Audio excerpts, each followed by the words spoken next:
बिस्मिल्लाहिर्रहमानिर्रहीम। अस्सलाम वालेकुम। उम्मीद है कि तमाम दोस्त ठीक ठाक और खुश होंगे। दोस्तों, मैं हूं कैडेट ज़ैनुल आबिदीन और अपनी यूट्यूब चैनल से आपसे मुखातिब हूं। दोस्तों, आज की वीडियो में हम पुलिस एक्सेस सर्विस के बारे में पढ़ेंगे, जिसको मुख्तसर PAS कहते हैं। इसके बारे में तफसील से पढ़ेंगे। इसको क्यों लॉन्च किया गया, इसके साथ राबते के ज़रिए कौन कौन से हैं और इसका तरीक़ाकार क्या है। तो आज की वीडियो में हम ये तमाम तफसील पढ़ेंगे। वीडियो इंतहाई अहम है, आखिर तक ज़रूर देखें।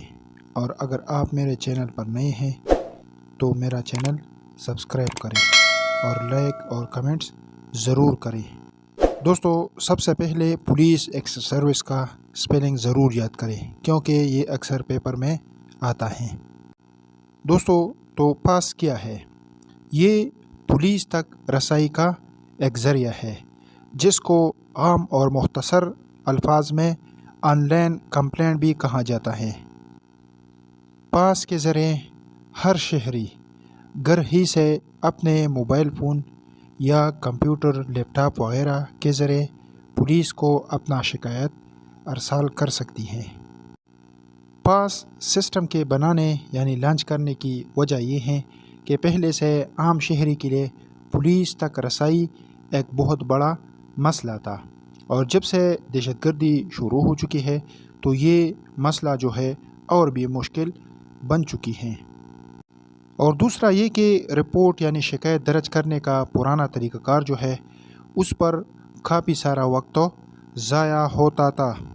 तो इसलिए खैबर पख्तूनख्वा की पुलिस ने इस मसले को हल करने के लिए ये पास का सिस्टम मुतारिफ कराया, जिसके ज़रिए इंफॉर्मेशन टेक्नोलॉजी को इस्तेमाल में लाती हुई हर शहरी आसानी के साथ घर ही से अपने मोबाइल फ़ोन या कंप्यूटर, लैपटॉप के ज़रिए अपने शिकायत मुतल्लिका पुलिस को अरसाल कर सकती है। अच्छा, अब हम राब्ते के ज़रिए के बारे में पढ़ते हैं कि किस ज़रिए से आप राब्ता कर सकते हैं। तो ये याद रखें कि जब आप अपना शिकायत दर्ज करते हैं तो ये मुख्तलिफ़ ज़रिए दिए गए हैं। इनमें से किसी भी ज़रिए से आप अपना शिकायत भेज सकते हैं। अगर आपने अपनी शिकायत दर्ज की है तो आप उसको मैसेज के ज़रिए यानी SMS के ज़रिए भी भेज सकते हैं, टेक्स्ट के ज़रिए भी वो भेज सकते हैं। इसके अलावा ईमेल के ज़रिए भी वो आगे भिजवा सकते हैं। तो ये मुख्तलिफ़ ज़रिए दिए गए हैं, इसके ज़रिए आप अपनी शिकायत दर्ज करने के बाद भेज सकते हैं।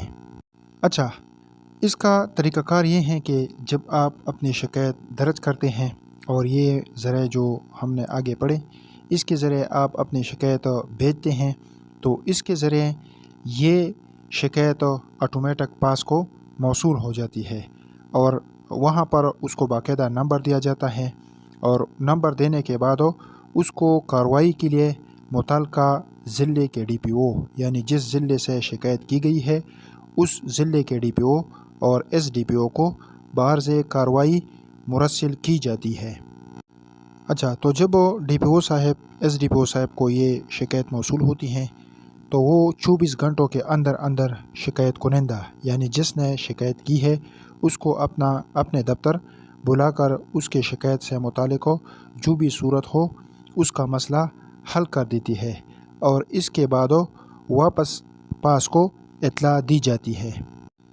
अभी तक पास से अवामुन्नास को काफ़ी फ़ायदा पहुंचा है और आवाम ने इस निज़ाम को काफ़ी सराहा है। दोस्तों, ये आज की वीडियो थी जिसमें हमने पुलिस एक्सेस सर्विस यानी पास पर तफसीली बहस की, इसकी लॉन्च करने की वजह, राब्ते के ज़रिए और तरीक़ाकार के बारे में तफसील से पढ़ा। आज की वीडियो इख्तिताम पज़ीर हुई। अगर आपको वीडियो पसंद आई हो तो लाइक, कमेंट्स और शेयर ज़रूर करें, और नए वीडियोस के लिए मेरा चैनल ज़रूर सब्सक्राइब करें। शुक्रिया। खुदा हाफ़िज़।